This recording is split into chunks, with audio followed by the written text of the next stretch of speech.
১৯৭১ সালের ২২ মার্চ রাজপথে ৭ কোটি বাঙালির অদম্য গর্জন। ঢাকার প্রতিটি ধূলিকণা সেদিন সাক্ষ্য দিচ্ছিল এক আসন্ন ঝড়ের।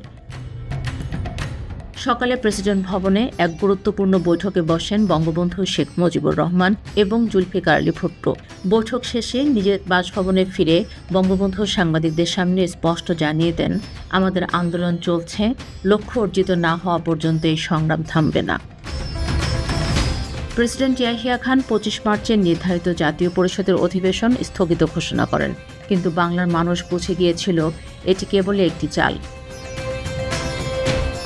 এদিকে হোটেল লাউঞ্জে সংবাদ সম্মেলনে ভুট্টো দাম্ভিকতার সাথে ঘোষণা করেন, পিপলস পার্টির অনুমোদন ছাড়া পশ্চিম পাকিস্তানিরা কোনো সিদ্ধান্ত নেবে না। আলোচনার টেবিলে তখন দেয়াল তুলে দেওয়া হয়েছে।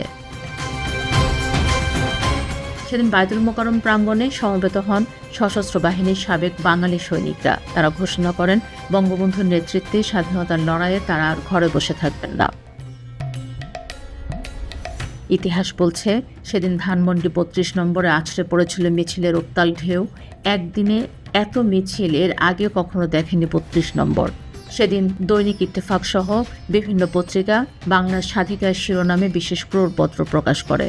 গণমানুষের মুখপাত্র হয়ে ইত্তেফাক জানিয়ে দেয়, বাঙালির এই পথ চলা এখন কেবল মুক্তির পথে।